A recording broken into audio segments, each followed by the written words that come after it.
को दूर भगाना सीख जाते हैं। और भीतर में जो अंधेरा है, उस अंधेरे को आज तक हमने कभी भगाने का युक्ति नहीं सीखा। क्या सीखे हैं? भीतर जो अंधकार है, भीतर के अंधकार को दूर करने का आज कोई साधन नहीं जुटाया जा रहा है। बाहर देखिए, जिस पंडाल के नीचे हम लोग बैठे हुए हैं, उस पंडाल की स्थिति देखिए। एक बटन दबाते ही पूरा पंडाल क्या हो जाता है, जो रात है वो दिन के रूप में बदल जाता है, बदलता है ना। दिन से भी ज्यादा प्रकाश अभी रात्रि में। ये विज्ञान का कमाल है, ये टेक्नोलॉजी का कमाल है कि आज बाहर बिल्कुल एकदम अंधेरा नहीं, अंधेरा दूर है। बाहर बिल्कुल चकाचक है, बाहर बिल्कुल ही सुंदर है। संत का इशारा है कि बाहर अगर सुंदर है तो भीतर भी क्या होना चाहिए? सुंदर होना चाहिए, होना चाहिए ना। बाहर अगर सुंदर रह गया, भीतर अगर सुंदर नहीं हुआ, तो बाहर की सुंदरता कोई काम की नहीं है। बहुत लोगों को देखता हूँ कि बाहर देखने में बड़े सुंदर रहते हैं, उनके चेहरे बड़े अच्छे होते हैं, उनके बाल बड़े सुनहले होते हैं, उनके दांत भी बड़े अच्छे होते हैं, आँख नाक कान हर चीज बड़े अच्छे होते हैं, लेकिन अपने भीतर में गंदगी डालता है। भीतर में मछली डालता है, मुर्गा डालता है, अंडा डालता है, शराब डालता है। मंदिर में व्यक्ति जाता है, पूजा करता है, भगवान के सामने दूध चढ़ाता है, भगवान के सामने मिठाई चढ़ाता है, भगवान के सामने में अगरबत्ती जलाता है। वही व्यक्ति जब मंदिर से घूमता है, तो जिस असली मंदिर में राम का निवास है, जिस मंदिर में कृष्ण का निवास है, जिस मंदिर में बुद्ध और महावीर का निवास है, सदगुरु कबीर बाबा मेही साहब का निवास है, सीता सबरी सावित्री मीराबाई का निवास है, उस मंदिर में व्यक्ति क्या चढ़ा रहा है? दारू चढ़ा रहा है। उस मंदिर में व्यक्ति अंडा चढ़ा रहा है, उस मंदिर में व्यक्ति मछली चढ़ा रहा है। तो सदगुरु कबीर साहब कहते हैं कि हमारा भीतर में दिया जला हुआ है कि बुझा हुआ है? क्या है? बुझा हुआ तब ना। अगर भीतर दिया बुझा जला हुआ रहता तो कोई व्यक्ति अपने मुख में मछली नहीं डालता, अंडा नहीं डालता, शराब नहीं डालता। इससे यही सिद्ध होता है कि भीतर का दीपक बुझा हुआ है। भीतर दीपक का तात्पर्य ज्ञान का दीपक। भीतर ज्ञान दीपक मतलब भक्ति का दीपक, श्रद्धा का दीपक, समर्पण का दीपक, धर्म का दीपक। और ये दीपक जब से बुझना प्रारंभ हो गया, तब से हमारा भारत देश, जो कभी कहते थे कि वसुधैव कुटुम्बकम, ये हमारे उपनिषद की ऋषियों का नारा है कि वसुधैव कुटुम्बकम। यहाँ सबको कुटुम्ब मानते थे, चींटी से लेकर हाथी तक के सबको क्या मानते थे? कुटुम्ब मानते थे। लेकिन जब भीतर का दिया बुझना प्रारंभ हो गया, तो आज घर में ही लोग अपने परिवार को परिवार मानना क्या किया? बंद कर दिया। बंद कर दिया कि नहीं? तो हम लोग साध्वी फुलेश्वरी साहब से बड़े सुंदर विचार श्रवण कर रहे थे, और ये परिणति ये इसलिए आई, ये परिणाम देखने के लिए इसलिए मिल रहा है कि भीतर का जो ज्ञान का दीपक है, भीतर का जो भक्ति का दीपक है, भीतर जो प्रेम और समर्पण का दीपक है, यह दीपक आज क्या होती जा रहा है? बुझता जा रहा है। इसलिए एक शायर ने लिखा है, रोशनी कोट और किलो में है, रोशनी फैक्ट्री और मिलों में है, रोशनी खूब महफिलों में है, पर अंधेरा सबके दिलों में है ना। अंधेरा सबके दिलों में है, और दिल का अंधेरा जब तक नहीं मिटेगा, तो तब तक हम मनुष्य कहलाने के लायक नहीं है। शकल से भले हम मनुष्य हो जाएं, लेकिन अकल से हम मनुष्य नहीं है। हमारी रामायण भी बड़ी इसकी महिमा गाई है कि बड़े भाग मानुष तन पावा, असुर दुर्लभ सद ग्रंथन गावा, साधन धाम मोक्ष कर द्वारा पाए न जेहि परलोक संवारा। उसके 200 वर्ष पहले कबीर साहब कह गए क्या कि मानुष जन्म दुर्लभ है बहुरी न दूजी बार, पक्का फल जो गिर पड़े तो बहुरी न लागे डार। गोस्वामी तुलसीदास के 200 साल पहले कबीर साहब इस बात को एकदम डंके की चोट पर कह के चले गए कि मनुष्य का जन्म बड़ा दुर्लभ है, दोबारा मिलेगा कि ये नहीं मिलेगा कहना बड़ा कठिन है। लेकिन जो व्यक्ति सकल से मनुष्य है तो सकल से मनुष्य हो जाना उसकी मानवता की पूरी नहीं है। सकल के साथ साथ अकल से भी क्या बनना पड़ेगा, मनुष्य बनना पड़ेगा। आकृति से मनुष्य हो जाना पूरा नहीं है, आकृति के साथ साथ प्रकृति से भी क्या बनना पड़ेगा, मनुष्य बनना पड़ेगा। तभी हम प्राणियों में सबसे श्रेष्ठ हो सकते हैं। नहीं तो आज बड़ी दुहाई गाए जाते हैं मनुष्य शरीर के कि मनुष्य शरीर की बहुत बड़ी विशेषता है। मनुष्य शरीर प्राप्त करने के लिए बड़े बड़े भगवान भी ललायत है कि हमको भी मनुष्य का शरीर मिलेगा तो क्या करेंगे, साधना करेंगे, ध्यान करेंगे, भजन करेंगे, सत्संग करेंगे, सेवा करेंगे और समय पर कुंभ मेला भी नहाने के लिए चले जाएंगे। जाते हैं ना लोग सब। आज भीतर के भाव को शुद्ध करने के लिए, भीतर के दीपक को जलाने के लिए हमारे साधु महात्मा घर द्वार का त्याग करके, माँ बाप का त्याग करके, सब कुछ का त्याग करके दूर रहते हैं कि किसके लिए, वही भीतर के ज्ञान को जागृत करने के लिए। कबीर साहब ने कहा कि संतो जागत नींद न कीजिए। सदगुरु कबीर साहब कहते हैं कि जगते रहिए, नींद में मत होइए। जो व्यक्ति सो गया समझिए कि वह व्यक्ति सब कुछ खो देता है। यहाँ नींद से जगने का मतलब है और सोने का मतलब है कि मोह में सोना, सोने का मतलब है कि लोभ और क्रोध में सोना, सोने का मतलब है कि अहंकार में सोना। कबीर साहब का जगाने का तात्पर्य है, चेताने का तात्पर्य है कि आप मोह से जग जाइए, आप संसार के बंधनों से हटने का प्रयास करिए, संसार के बंधनों से निकलने का प्रयास करिए। ये तब तक नहीं होगा जब तक भीतर का दीपक नहीं जलेगा। बाहर तो खूब दीपक जलाते हैं, कहा जाता है, उस कहानी को सुनते होंगे, प्रसंग आया तो मैं कह देता हूँ। माई सत्संग में जा रही थी, इसे जीवजपुर ग्राम में सत्संग हो रहा था, दूर दूर से संत लोग आए थे। तो बूढ़ी माई सत्संग में जा रही थी, जाते जाते नई नवेली बहू आई हुई थी। आजकल का जमाना जानते हैं, स्क्रीन टच का जमाना है, 4G और 5G तक आ गया है। इस जमाने में नई नवेली दुल्हन आई थी, नई नवेली बहुरानी आई थी। उसने कहा कि बहू मैं तो सत्संग में जा रही हूँ, तुम जो है घर में अगर अंधेरा आवे तो अंधेरा को क्या करना, बाहर कर देना, अंधेरा को बाहर निकालने का प्रयास करना। उसने कहा कि अंधेरा को बाहर निकालना जानती है। बहुरानी ने कहा कि हम सब कुछ जानते हैं, हम निकाल देंगे अंधेरा को बाहर। थोड़ी देर के बाद बूढ़ी माई चली गई सत्संग में, अंधेरा प्रवेश करने लग गया घर में। अंधेरा जब घर में प्रवेश करने लग गया तो पढ़ी लिखी लड़की थी, पढ़ी लिखी बहू थी, बीए की हुई थी, बीएड की हुई थी, वह कराटे भी चलाना जानती थी, कराटे भी सीखी हुई थी, लाठी भी चलाना जानती थी, भाला भी चलाना जानती थी, फारसा भी चलाना जानती थी। उसने क्या किया, जब अंधेरा घर में प्रवेश करने लग गया तो सबसे पहले लाठी उठाई और अंधेरा को मारना चालू कर दिया। अंधेरा भाग जाएगा क्या, अंधेरा घर से निकल जाएगा। लाठी चलाना प्रारंभ कर दी, 5 मिनट तक लाठी चलाई लेकिन अंधेरा दूर नहीं हुआ। वह सोचती है कि मैं तो पढ़ी लिखी हूँ, अब तलवार का प्रयोग करते हैं।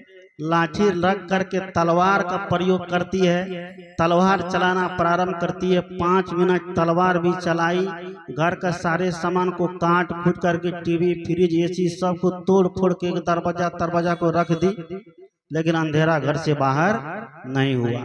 उसके बाद फारसा उठाई, फारसा भी चलाना चालू की। फारसा चलाते चलाते अपना देह हाथ को भी काटी, लहू लहुआन होकर के पड़ी हुई है। तब तक में कहते हैं कि उसकी सासू माँ जो सत्संगी थी, इसलिए कहते हैं कि सत्संगी व्यक्ति के पास विवेक होता है, सत्संगी व्यक्ति के पास विचार होता है, सत्संगी व्यक्ति के पास सूझबूझ होती है। उसकी सासू माँ जो सत्संगी थी, वो जब घर आती है देखती घर में अंधेरा ही अंधेरा है। टॉर्च जब जलाती है तो बहू को आवाज लगाती है, तो बहू एक कोने में पढ़ी लिखी बहू थी, बीएड की हुई थी, एक कोने में लहू लुहवान एकदम रो रही है, मैयो बापो चिल्ला रही है। उसने कहा कि ये हालत कैसे हो गई, कोई डकैत घुसा था क्या, कोई चोर आया था घर में क्या? उसने कहा कि नहीं माँ जी, चोर नहीं, अंधेरा आ गया था। कौन आ गया था?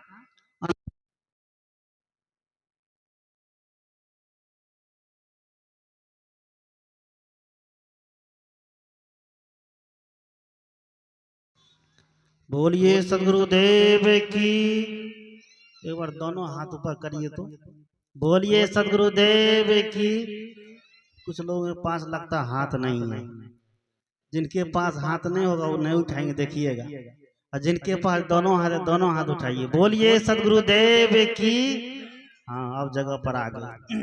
आइए, मैं कह रहा था कि सत्संगी व्यक्ति के पास विवेक होता है। इसलिए गोस्वामी तुलसीदास ने भी कहा है कि बिनु सत्संग विवेक न होई।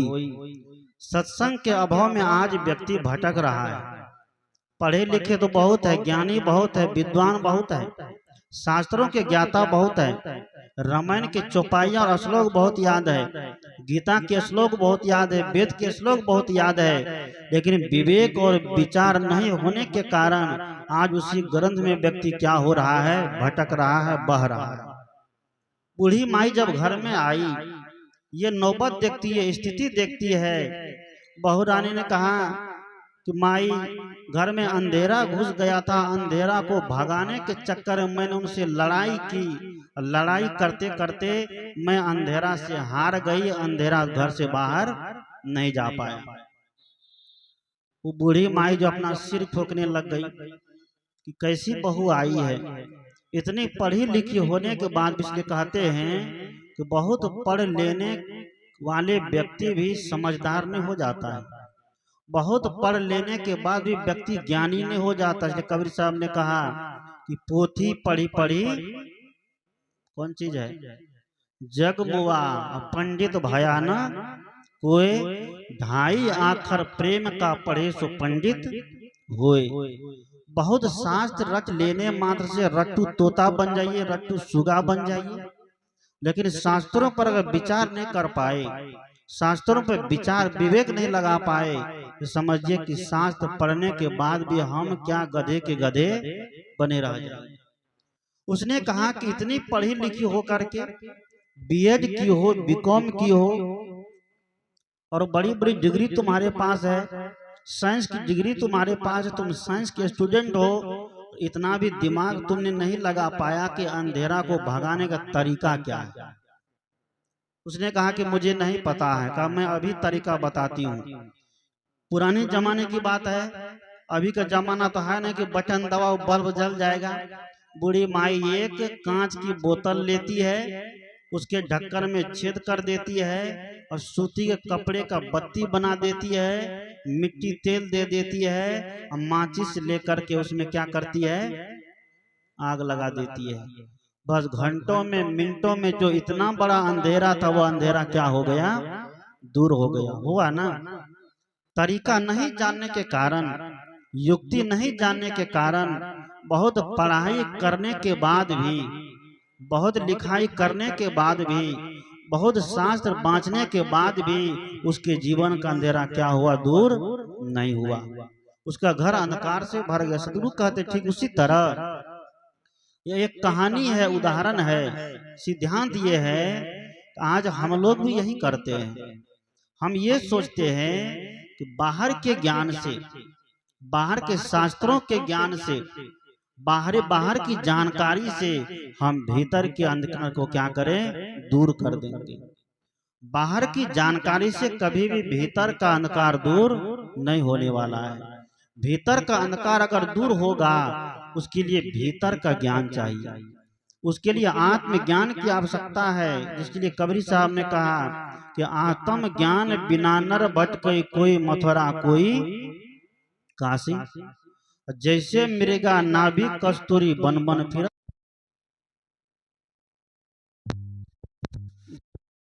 मत करिए। इतना खर्च हुआ है, 2-4-5 लीटर तेल हम ही से ले लीजिएगा। इसलिए बिजली का भरोसा मत करिए। सरकार का इसे कोई भरोसा नहीं है, पलटी मारते रहते नहीं देखते हैं, इसलिए उस पर भरोसा मत करिए। जनरेटर चलने दीजिए 1-आध घंटा, 1-2 लीटर तेल न पिएगा, कोई बात नहीं। बोलिए सदगुरुदेव की जय। वही बात सदगुरु कबीर कहते हैं, जिस दिन मानव की आत्म चेतना जग जाएगी, उस दिन मनुष्य एक दूसरे मनुष्य के साथ सुंदर व्यवहार, सुंदर बर्ताव करने लग जाएगा। जिस दिन सत्संगी की आत्म चेतना जग जाएगी, उस दिन सत्संगी एक दूसरे के प्रति मत पंथ का भेदभाव नहीं रखेगा। आज सत्संगी सब भी मत पंथ का भेदभाव लेकर के चलने लग गया है। ये मेरा सत्संग तो वो उसका सत्संग। अब बताइए, कोई व्यक्ति बीमार है, बीमार व्यक्ति डॉक्टर के पास जाएगा, डॉक्टर खाने के लिए दवाई देगा, और दवाई जब देगा तो डॉक्टर से कभी पूछते हैं कि डॉक्टर साहब ये कौन मत का दवाई है, ये संत मत का है, ये कबीर मत का है, कि रामानंद का है, कि ब्रह्मानंद का है, पूछते हैं। डॉक्टर साहब दवाई देते हैं क्यों? रोग ठीक करने के लिए। जितने संत है मन पर बैठे हुए, ये सब डॉक्टर है। एक डॉक्टर होते हैं शरीर के, एक डॉक्टर होते हैं मन के। शरीर के डॉक्टर शरीर का इलाज कर देते हैं, मन के डॉक्टर मन का इलाज कर देते हैं। आज शरीर से ज्यादा रोगी मन का मिल रहा है ना। शरीर से ज्यादा रोगी मन का मिल रहा है। ये मानसिक रोगी है। जिस व्यक्ति के मन में मानसिक रोग सवार हो जाएगा, तो वह व्यक्ति कभी सुधरने वाला नहीं है। ऐसे रोग का इलाज हमारे संत गुरुजन करते हैं। ऐसे रोग का इलाज हमारे साधु महात्मा मिल करके कर देते हैं। कि मुंडन कराना हो तो उसके लिए जोड़ा साल हो बेजोड़ा साल हो, सिर का बार उतार देने से क्या बच्चे का संस्कार सुंदर हो जाएगा? सिर का बाल हम उतार दिए, बहुत दूर जाकर के, प्रयाग में जाकर के, गया में जाकर के, हरिद्वार में जाकर के, अब बच्चे के सामने माता पिता गलत व्यवहार करते हैं, गलत कर्म करते हैं। बच्चे के सामने माता पिता गलत बोलते हैं, गलत खाते हैं, गलत पीते हैं, तो क्या बैजनाथ धाम आई त्रिवेणी संगम गया प्रयाग बच्चे का संस्कार सुधार देगा? नहीं सुधार सकता है। सदगुरु कबीर कहते हैं, मानसिक रोग हमारा खत्म होना चाहिए, मानसिक रोग हमारा समाप्त होना चाहिए। और मानसिक रोग समाप्त होता है इसी सत्संग के माध्यम से, जिस सत्संग में आकर के व्यक्ति की आत्म चेतना जगती है, जिस सत्संग में आकर के व्यक्ति के जीवन का सुधार होता है। इसलिए हमारे सदगुरु आचार्य से धर्म स्वरूप से आपने बहुत सुंदर पद गाया है। आइए मैं उस पद को आप लोगों के बीच थोड़ा सुना रहा हूँ। बोलिए सदगुरुदेव की।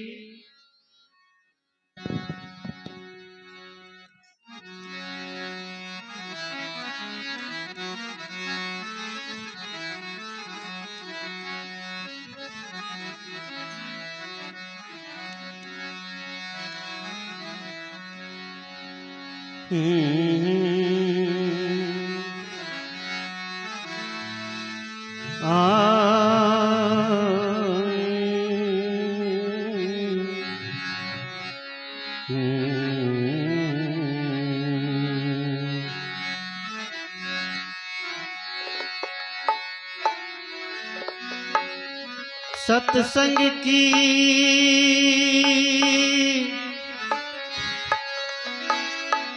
आधी घड़ी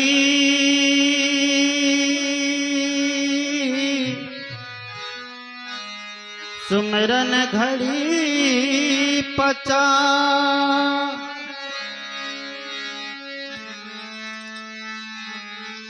सावन की एक झड़ी रहत के बारह माह। सदगुरु कहते हैं सत्संग एक घड़ी हो और सुमरन कोई हजारों घड़ी तक करते रहे, एक घड़ी सुमरन का फल हजारों घड़ी, एक घड़ी के सत्संग का फल हजारों घड़ी का सुमरन बराबर नहीं कर पाए। जैसे कोई व्यक्ति मोटर लगा करके, होंडा लगा करके पटवन करते रह जाए, कितना खेत दिन भर में पटा पाएगा? 1 बीघा 2 बीघा। लेकिन कहीं बारिश हो जाए तो 1 घंटा में पूरा गांव देहाता है ना। उसी तरह सत्संग है। सदगुरु का करो सत्संग बीती जाई रे उमरिया, करो सत्संग बड़े भाग्य से मिली ये जो साधन है भले, बड़े भाग्य से मिली ये जो साधन है भले, नर देहिया नर देहिया करो सत्संग बीत जाई रे उमरिया, करो सत्संग करो सत्संग बीत जाई रे उमरिया, करो सत्संग बड़े भाग्य से मिली ये जो साधन है भली, बड़े भाग्य से मिली ये जो साधन है भली, नर देहिया नर देहिया करो सत्संग बीत जाई रे उमरिया, करो सत्संग करो सत्संग बीत जाई रे, करो सत्संग।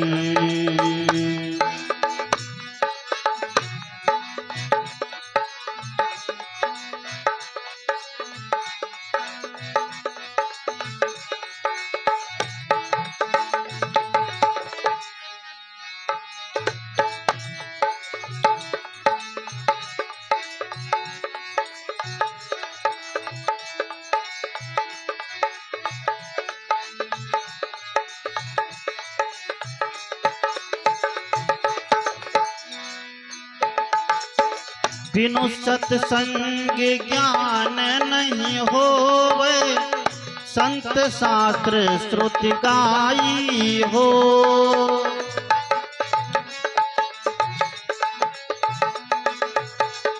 बिनु सत्संग ज्ञान नहीं होवे, संत शास्त्र श्रुति गाई हो। त्रिविधताप नाशक संतन के, संत परम सुखदाई हो।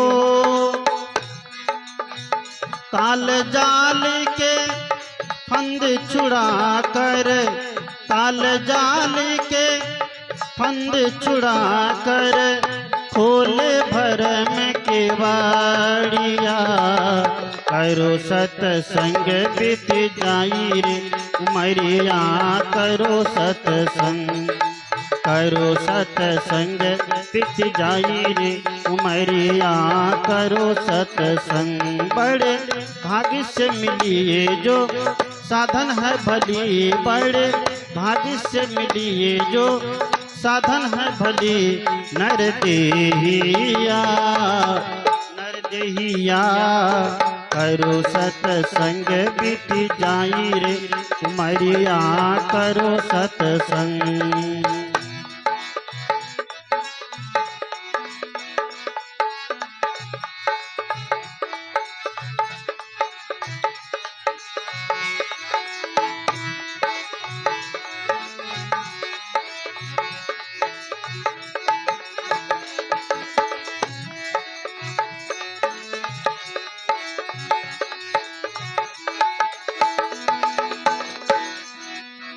बिनु सत्संग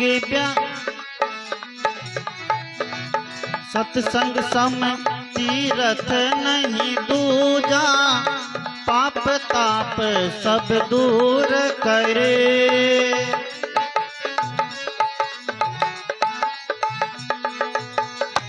सत्संग समय तीरथ नहीं दूजा, पाप ताप सब दूर करे। बुद्धि शुद्ध कर देता जिससे, सत्यासत्य विचार करे। काल जाल के फंद छुड़ा कर, काल जाल के फंद छुड़ा कर, खोले भरम के बाड़िया। करो सत्संग बीत जाई रे, करो सत्संग बीत जाई रे उमरिया। करो सत्संग, करो सत्संग बीत जाई रे उमरिया। करो सत्संग।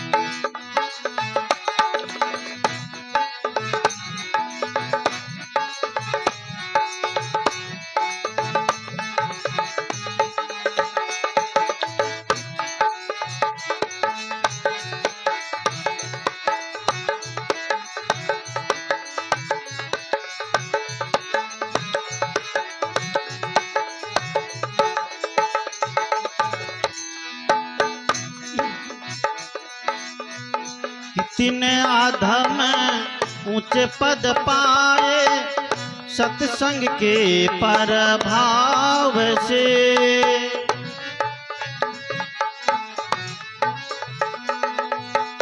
कितने अधम ऊंचे पद पाए, सत्संग के प्रभाव से।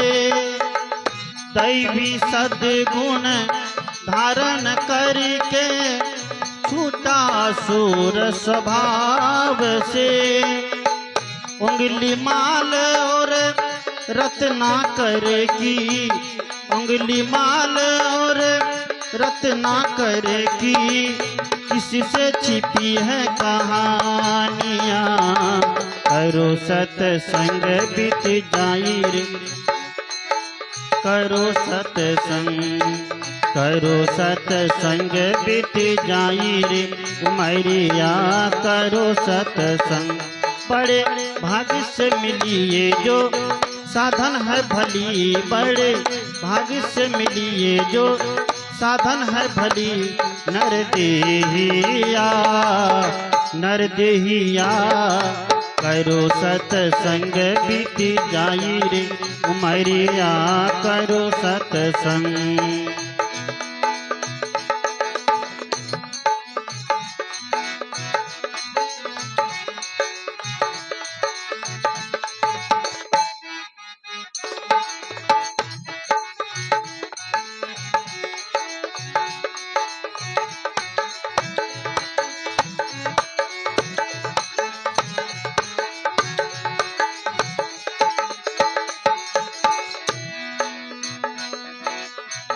यह संसार फूल से मलका, जिसको देखो लुभाए हो।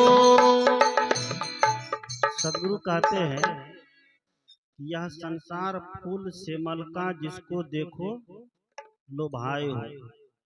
सेमल का फूल देखने में बड़ा लाल लाल लगता है, बड़ा शोभायमान होता है। सुग्गा जब देखता है तो देख करके उसके एकदम जीभ से पानी गिरने लगता है। इसी फल को खाएंगे, इसके अलावा कोई दूसरा नहीं खाएंगे। उसी सेमल के फूल को देख करके सुग्गा इतना आकर्षित हो जाता है, उसके बदले में आम का फल को लात मार देता है, लीची को लात मार देता है, कटहल को लात मार देता है। कहना चाहिए कि संसार के जितने फल है, सब फल को क्या करता है, सुग्गा छोड़ देता है, नहीं खाता है और भूखे रह जाता है। किसके कारण? एक सेमर के फूल को देखकर, जिसको सिमर कहते हैं। सिमर का फूल बड़ा सुंदर लाल लाल, देखने में बड़े ही शोभायमान आकर्षक, उसी को देख करके सुग्गा रहता है। उसका प्रतीक्षा करते करते करते करते फल पक जाता है। और फल जब पकता है तो सुग्गा बड़ा एकदम मनसुआ के साथ जाता कि चलो अब समय आ गया है। और सुग्गा जैसे उसमें चोंच मारता, जिसको लोल कहते हैं, जैसे लोल मारता तो क्या होता है, कौन चीज निकलता है उधर से, एकदम रुई निकलती है। रुई कैसी होती है, स्वाद उनकी खट्टी की मीठी है, कैसा स्वाद होता है रुई का। नहीं लिए हैं तो एक दिन चख कर देखिएगा, थोड़ा आज घर जा जा करके रजाई में से रुई निकलेगी, थोड़ा थोड़ा चखिएगा। बोलिए सदगुरु देव की। सुगा क्या करता है, उस फल में चोंच मारता है तो उधर से रुई निकलती है। सुगा तब एकदम सिर धुन धुन करके पछताता है, हाय राम, जिसके चलते मैंने बरसों प्रतीक्षा किया, इसके कारण मैंने आम को छोड़ा, लीची को छोड़ा, कटहल को छोड़ा, अनार को छोड़ा, सेब को छोड़ा, अंगूर छोड़ा, खजूर छोड़ा, दुनिया के सारे फल को छोड़ दिया। आज ये फल हमें हाथ नहीं आया। सज्जनों, मेरी माताओं, मेरी बहनों, मेरे भाइयों, सदगुरु कबीर उदाहरण उस सुग्गा के लिए नहीं, बल्कि इस सुग्गा के लिए, दो पैर वाले सुग्गा के लिए दिए हैं। शायद हम लोग भी वही करते हैं ना। और सुग्गा तो एक बार चोंच मारता तो सावधान हो जाता है, दोबारा ये ठगाने की जरूरत नहीं है। देख ले कि इसमें रुई ही रुई है। उस रुई क्या है, और सेमर का फूल क्या है, इस संसार के भोग सेमर का फूल है। इस संसार के भोगों में हमारा मन बार बार चोंच मारता है ना, बार बार लोल मारता है, लेकिन कभी भी धर्म के फल को नहीं देखा, कभी भी भक्ति के फल को नहीं देखा, कभी भी सत्संग के फल को नहीं देखा, कभी भी सेवा समर्पण और दान के फल को नहीं देखा। अगर इस फल को देखते रहते तो फिर वो फल पाने की जरूरत उनको क्या मिलती, नहीं मिलती।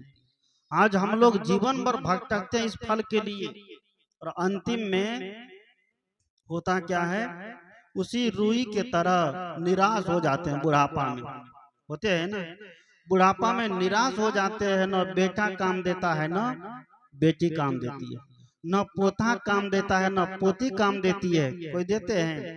अगर किसी को काम दे रहा है तो समझिए उसको धन्यवाद दीजिए, और अपने आप को धन्यवाद दीजिए कि हम बहुत बड़े सौभाग्यशाली है। ध्यान दीजिएगा, घर में सब गड़बड़ ही नहीं होते, सब बाल बच्चा के संस्कार गलत ही नहीं होता है। कुछ ऐसे भी बाल बच्चे हैं जिनके संस्कार क्या होते हैं, बहुत अच्छे होते हैं। बहुत ही नवयुवक और बहुत नवयुवती सब गलत ही नहीं होते हैं, सबकी बात नहीं है।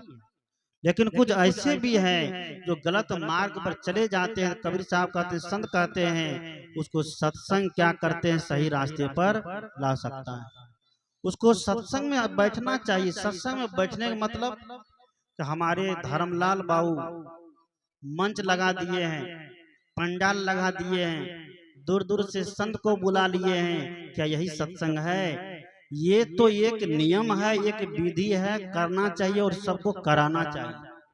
लेकिन सत्संग का मतलब होता है हर समय हम अच्छी संगत में रहें, बुरी संगत में नहीं रहें।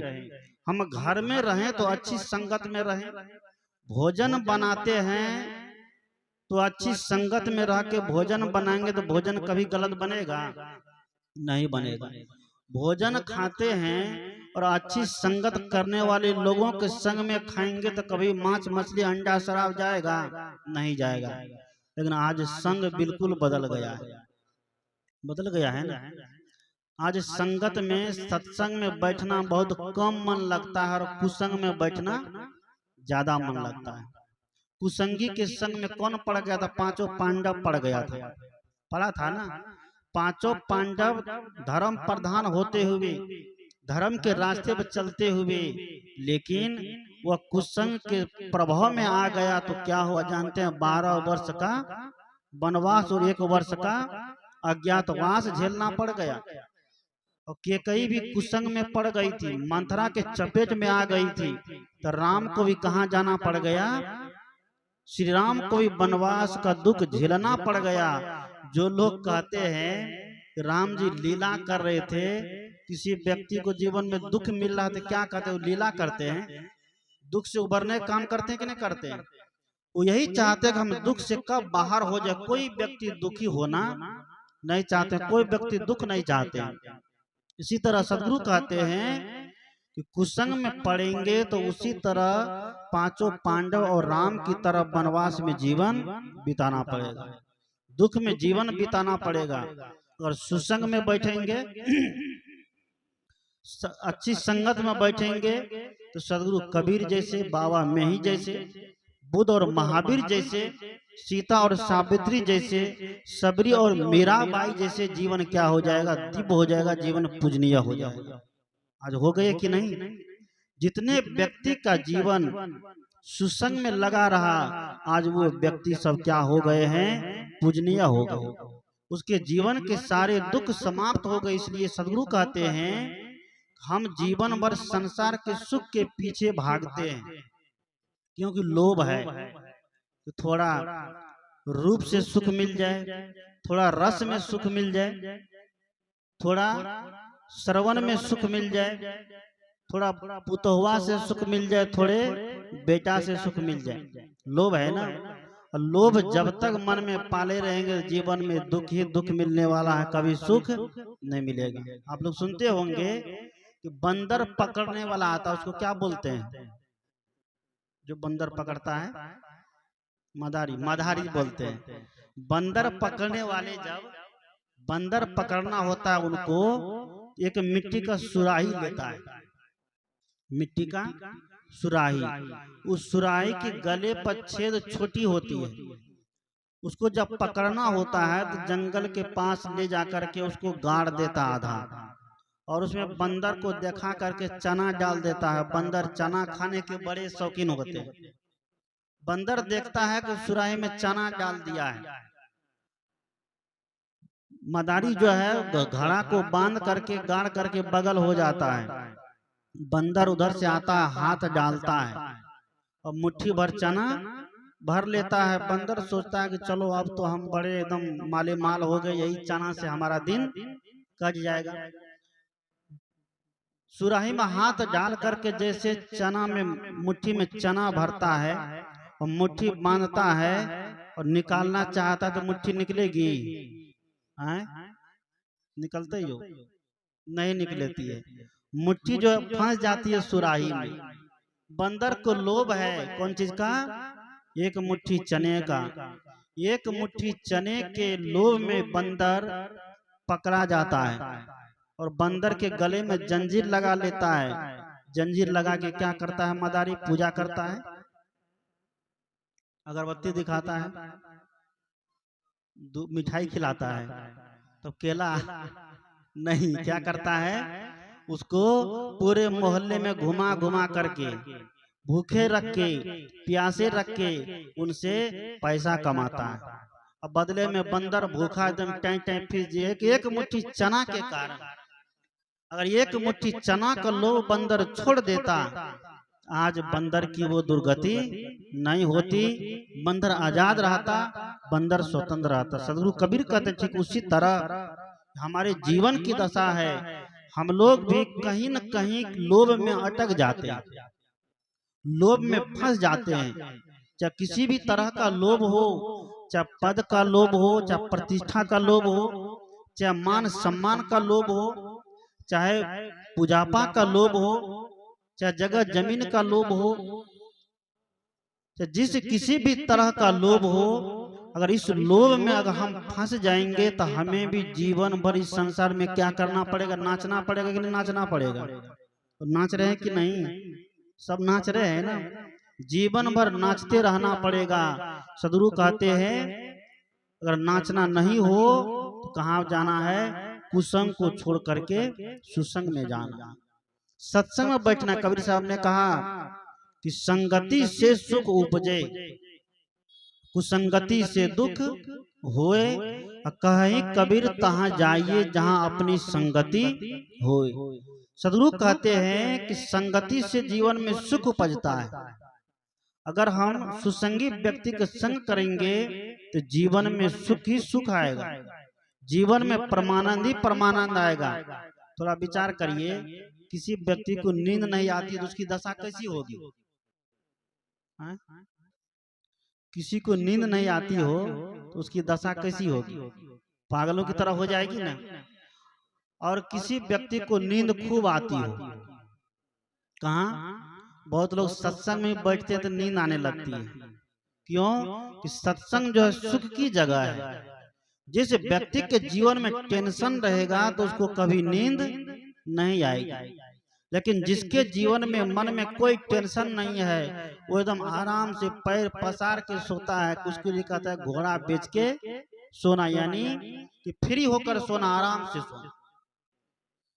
संग का प्रभाव ऐसा होता है कि जीवन में अच्छा रंग ला देता है, और संग का ही प्रभाव ऐसा होता है कि जीवन में आए अच्छे रंग को भी बिगाड़ देता है। इसलिए एक संत ने लिखा है कि कपड़े को जैसा रंग मिले, मानव को जैसा संग मिले, वह उसी रंग में रंगता है, जीवन का कन कन खिलता है। ये कपड़े सफेद कपड़ा है, इसको जिस रंग में रंग दीजिए, लाल में, काला में, पीला में, गिरवा में, बैगनी में, आसमानी में, जिस रंग में रंगना रंग दीजिए, कपड़ा रंग जाएगा, रंगेगा ना। उसी तरह मानव के मन को जिस रंग में रंगना हो रंग दीजिए, मानव को जिस रंग में रंगेंगे यह रंगा जाएगा। लेकिन सुसंग में रंगेंगे तो सुसंग का रंग चढ़ेगा, कुसंग में रंगेंगे तो कुसंग का रंग चढ़ेगा। सदगुरु कहते हैं कि हमारे जीवन में सुसंग का रंग चढ़ना चाहिए, कुसंग का नहीं। सुसंग का रंग चढ़ा था सदगुरु कबीर के ऊपर, तो आज कहाँ छोटे से घर में जन्म लेकर के, जिसको कोई नहीं पूछता था, जिसको कोई जानता भी नहीं था, कहाँ उनका जन्म हुआ, कहाँ उसका पालन पोषण हुआ, लेकिन सुसंग का रंग चढ़ा तो आज वो पूरी दुनिया में संतों में सम्राट कहलाए। इसलिए कबीर साहब को संतों का सम्राट कहा जाता है। आज वो पूरी दुनिया में संतों का सम्राट कहलाए। और कुसंग का रंग चढ़ गया किसको? कंस को। तो कंस की जिंदगी देखिए, कंस की जिंदगी बदल गई। आज उसका नाम बिल्कुल बदनामी में लिया जाता है। इसलिए सदगुरु कबीर साहब कहते हैं, संत कहते हैं क्या, भजन को पूरा करूं। यह संसार फूल से मरका, जिसको देखो लोभाए हो, निकले श्वास संबंध सब छूटे, हाथ कछु नहीं आई हो।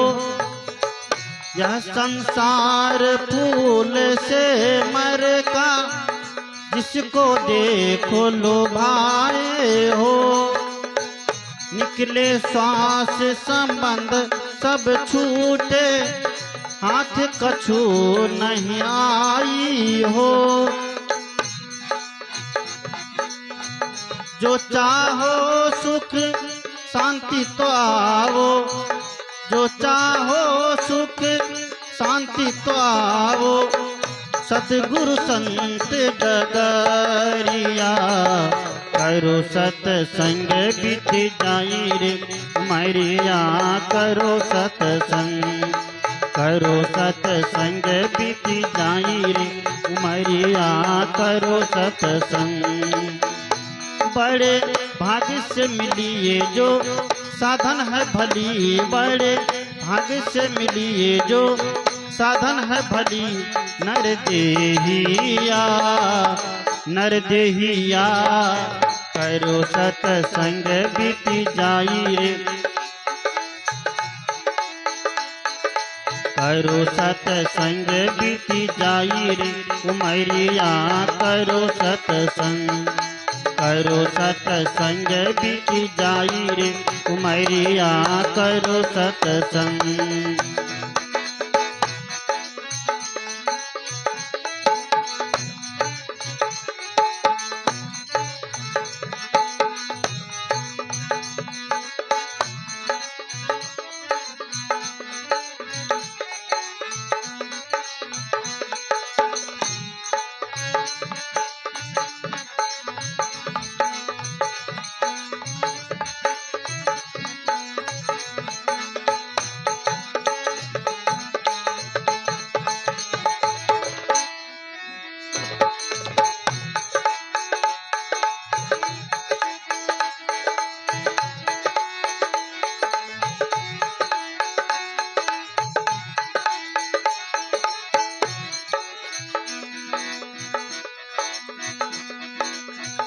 दया क्षमा सत्य धीर विमल गुण कहियो परम सुखदाई हो।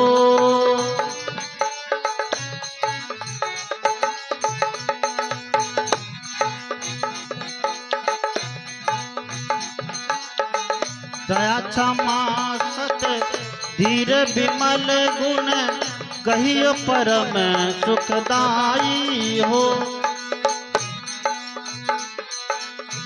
धर्म स्वरूप शांत निज पद में, धर्म स्वरूप शांत निज पद में, सद्गुरु संत कृपा किया करो सत्संग बीती।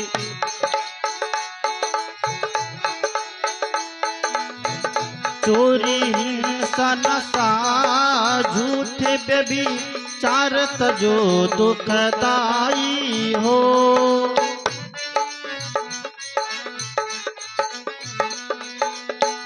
चोरी हिंसा नशा झूठ व्यभिचार तजो दुखदाई हो। दया क्षमा सत्य शील विमल गुण कहियो परम सुखदाई हो।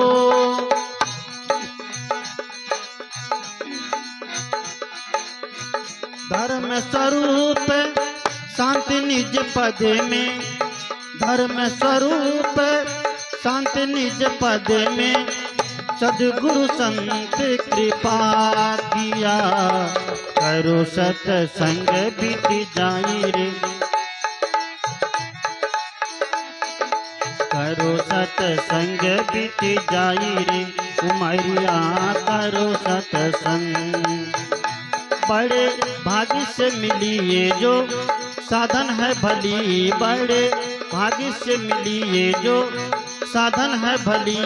नर देहिया नर देहिया करो सत्संग बीती जाई रे उमरिया करो सत्संग। करो सत्संग बीती जाई रे उमरिया करो सत्संग। करो सत्संग बीती जाई रे उमरिया करो सत्संग बीती जाई रे उमरिया करो सत्संग। करो सत्संग बीती जाई रे उमरिया करो सत्संग। करो सत्संग बीती जाई रे उमरिया करो सत्संग। बोलिए सद्गुरुदेव की। करो सत्संग बीती जाए रे उमरिया। ये उम्र बीत रही है, बीती जा रही है ना। बाल कैसे पक गए किसी को पता चला?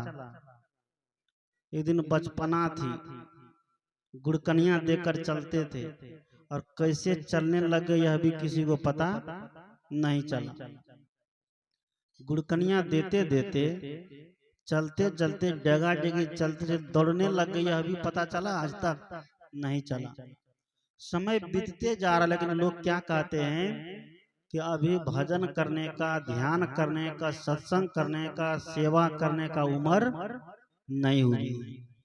मछली खाने की उम्र हो जाती है, दारू पीने की उम्र हो जाती है। एक गांव में मैं गया, उसके बेटे के बारे में पूछा, 10 साल का लड़का था।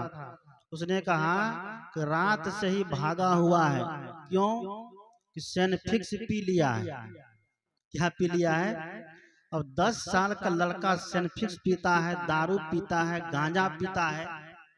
हमारे देश का दुर्भाग्य है कि सौभाग्य है, जिस भारत देश की धरती पर इतने मंच लगाए जाते हैं सत्संग के, धर्म के, ज्ञान के, मनुष्य को सही मार्ग पर लाने का, मनुष्य को सही रास्ते पर लाने का। कभी सुने हैं कि कभी गाय भैंस कुत्ता के लिए सत्संग हो रहा है? कभी सुने हैं? नहीं। सत्संग किसके लिए? मनुष्य के लिए। क्यों? कि मनुष्य सबसे ज्यादा बिगड़ा हुआ है। इसलिए कबीर साहब के बारे में कहते हैं कि कबीर साहब के हाथ में मशाल है। ये बच्चा को संभालिए, इसको संभालिए, बिना ब्रेक का काम कर रहा है ये सब। बोलिए सद्गुरुदेव की। कबीर साहब के हाथ में मशाल है। क्यों है मसाल? वह ज्ञान का प्रतीक है। जैसे भगवान कृष्ण के हाथ में मुरली है, बांसुरी है, तो भगवान कृष्ण जीवन भर बांसुरी ही नहीं बजाते रह गए, बंसी इसलिए दिए गए उसके हाथ में, वह बोलते थे तो बहुत मीठे बोलते थे, उसका बोलना बहुत मीठा होता था। उसी तरह सदगुरु कबीर साहब के हाथ में क्या है? मसाल है। वह मसाल ज्ञान का प्रतीक है। पहले के जमाने में, पुराने जमाने में, जब इतना टेक्नोलॉजी का विकास नहीं हुआ था, इतनी लाइट मरकरी का विकास नहीं हुआ था, जो बुजुर्ग लोग हैं उनको पता होगा, जब भोज खाने के लिए जाते थे तो मसाल जला करके भोज खाते थे। सही है या गलत है? जलाते थे ना, आप लोग जानते होंगे, देखे भी होंगे, मसाल जला करके भोज खाते थे, क्योंकि मसाल में प्रकाश होता था। उसी तरह कबीर साहब के हाथ में मसाल है, तो कबीर साहब मसाल रात में नहीं जलाते थे, दिन में जलाते थे। कब जलाते थे? कबीर साहब दिन में मसाल जलाते थे, तो लोगों को बड़ा आश्चर्य लगता था, कहते थे पागल हो गया है बाबा, इसको रात में जलाना चाहिए, रात में अंधेरा आता है तो अंधेरा गायब होगा। कि सूरज के प्रकाश में दिन में क्या लेके घूमता है? मसाल लेके घूमता है। तो कुछ लोगों ने पूछा कबीर साहब से, समूह बना करके, अकेले तो जाने की हिम्मत नहीं होती थी, कैसे उनके पास अकेले जाएंगे? जाएंगे तो बस तैसी तैसी कर देंगे, मसाले लगा देंगे, आगे लगा देंगे। तो कुछ लोग समूह बना करके कबीर साहब के पास गए, बाबा ये बताइए, ये मसाल आप दिन में क्यों जलाते हैं, रात में जलाना चाहिए? कबीर साहब ने कहा कि दिन में इसलिए जलाता हूँ, दिन में जला करके मैं मनुष्य को खोजता हूँ कि संसार में मनुष्य है कि नहीं है। तो समूह से लोगों ने कहा, क्या हम मनुष्य नहीं है? हम मनुष्य के जैसे नहीं दिखते हैं आपको? किसे देखते हैं? घोड़ा के जैसे, गधा कुत्ता के जैसे? कबीर साहब ने कहा, आप मनुष्य के जैसे दिखते तो हो, मनुष्य की शकल है लेकिन मनुष्य की अकल नहीं है। मनुष्य की आकृति है, मनुष्य की प्रकृति नहीं है। आप मनुष्य तो हो, लेकिन मनुष्य हो करके भी इसमें कौन है? कोई रामानंदी है तो कोई बौद्धिस्ट है, कोई जैनी है तो कोई बौद्धिस्ट है, कोई कबीर पंथी है तो कोई जागा जागा महादेव है, तो कोई भागा भागा महादेव है, कोई कुछ है तो कोई कुछ है। मनुष्य आप हो कहाँ? आप तो मत और पंथ को लेकर के बांटने का काम चालू कर दिया। और आप असली मनुष्य होते तो मानवता को महत्व देते। मत पंथ से ज्यादा मत मानवता का है। आप किसी भी मत पंथ में जाइए और मानवता को छोड़ दीजिए तो आपका कोई महत्व वहां नहीं रहेगा।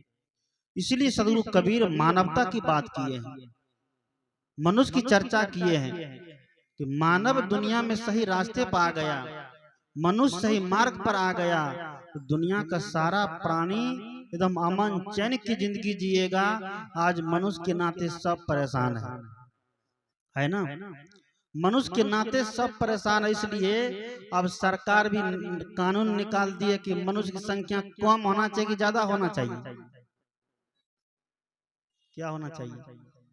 कम करवा रही है, लेकिन बकरी की संख्या बढ़ा रही है, मछली की संख्या बढ़ा रही है। हमारी माताएं को ग्रुप में बकरी देती है पालने के लिए सरकार, यानी कि बकरी का महत्व अब बढ़ गया, लेकिन मनुष्य का महत्व घटते जा रहा है। क्यों?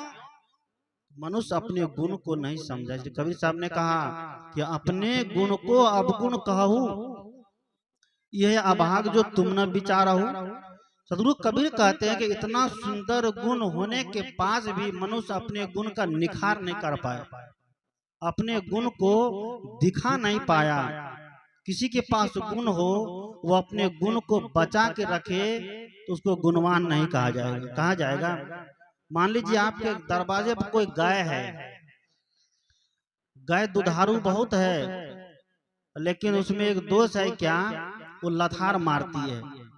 तो दूध निकालने वाले लथार मार भी दे तो उसके जो गुण है दूध, वो दूध निकाल कर ही दम लेता है ना, वह दूध निकाल ही लेता है। इसलिए सदगुरु कहते हैं कि आपका गुण तब निखरेगा जब आपकी आत्म चेतना जगेगी, जब आपके भीतर का दीपक जलेंगे। वह भीतर का दीपक क्या है? वह ज्ञान का दीपक है। वह भीतर का दीपक भक्ति का दीपक है। वह भीतर का दीपक प्रेम का, श्रद्धा और समर्पण का दीपक है।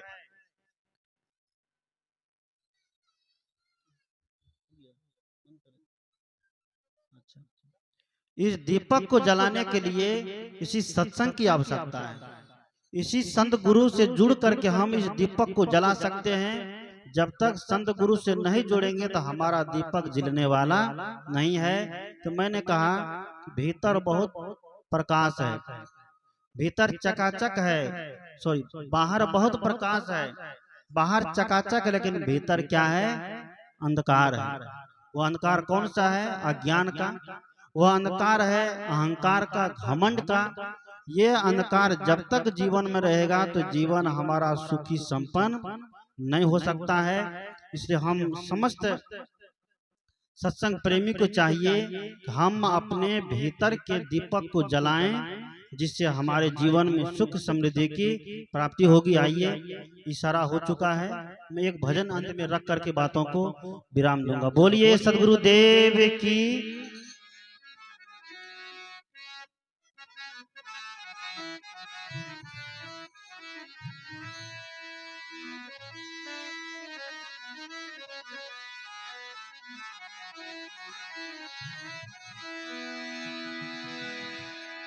संत आया जगाने,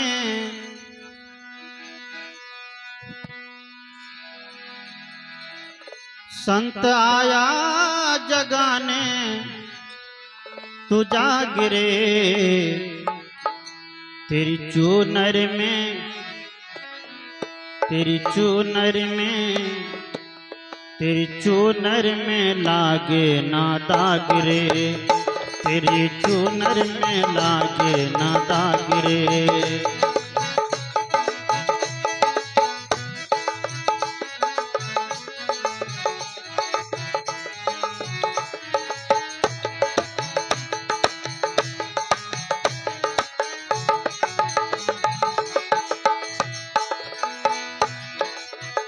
हाँ जाग रे, हाँ जाग रे, हाँ जाग रे, हाँ जाग रे।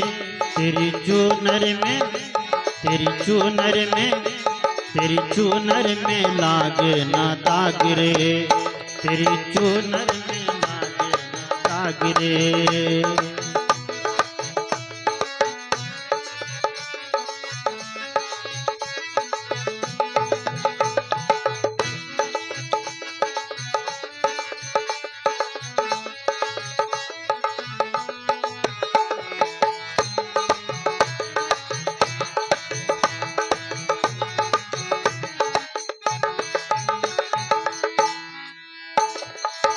पहले जो जागेगा माया से भागेगा,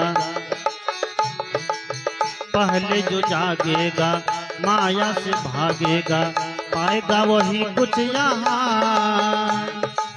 किस्मत पे रोएगा जो वक्त खोएगा, किस्मत पे रोएगा जो वक्त खोएगा, रहेगा यहाँ ना वहाँ। संत समझाए अब तो विचार करो, जो गया बीत गया अब सुधार करो।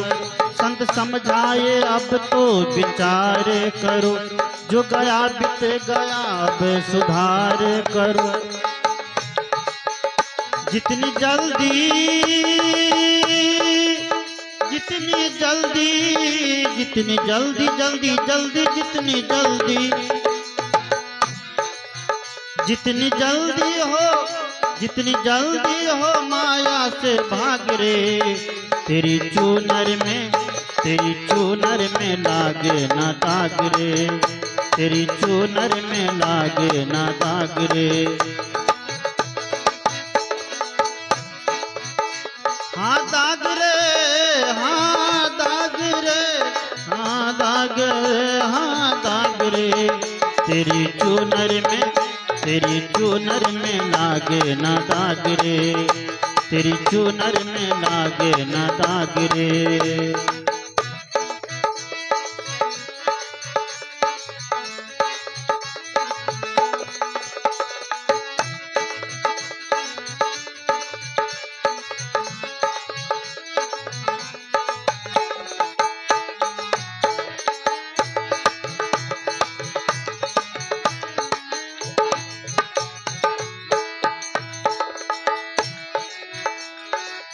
किसने बनाया है समझ न पाया है, किसने बनाया है समझ न पाया है।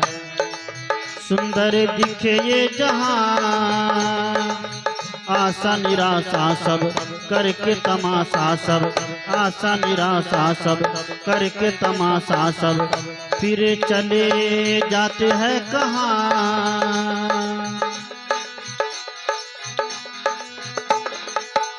हाय माया ठगने अपनी ओर देखे, हाय माया ठगने अपनी ओर खींचे।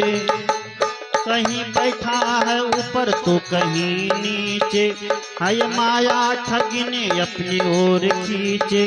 कहीं बैठा है ऊपर तो कहीं नीचे।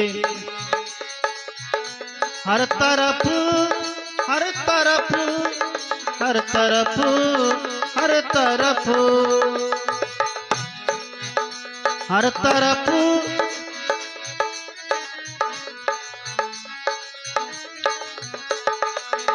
हर तरफ हर तरफ हर तरफ हर तरफ हर तरफ ये फैली है आग रे। तेरी चुनर में तेरी चुनर में लागे न दाग रे, तेरी चुनर में लागे न दाग रे।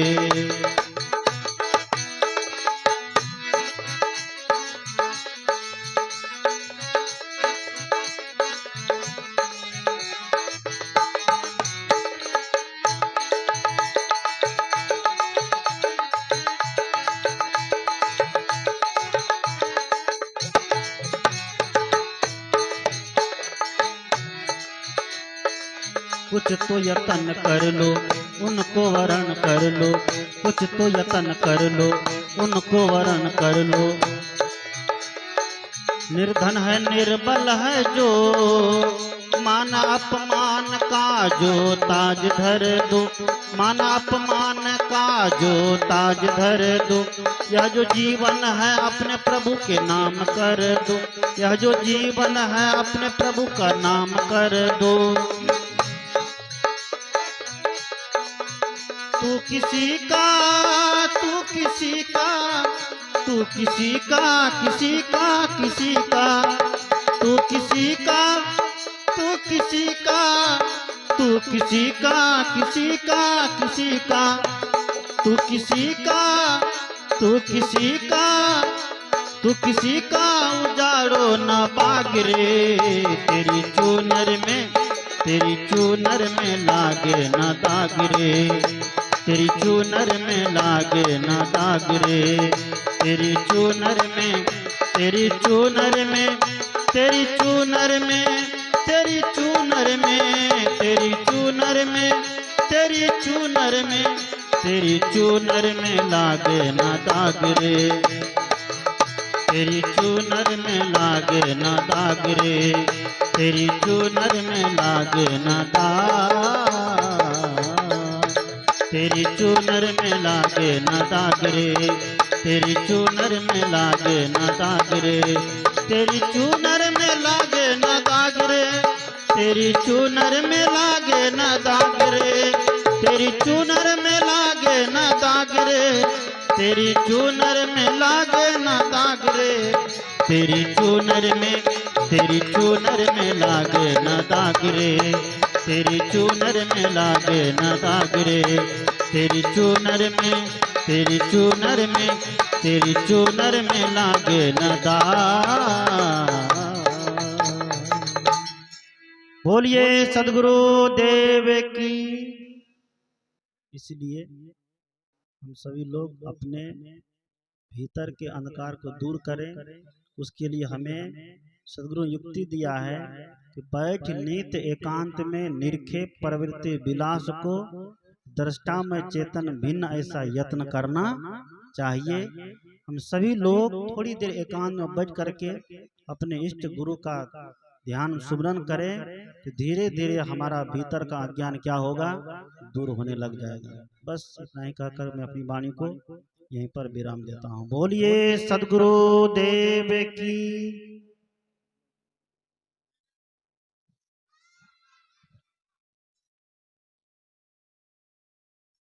प्रेम से बोलिए सदगुरु देव की जय।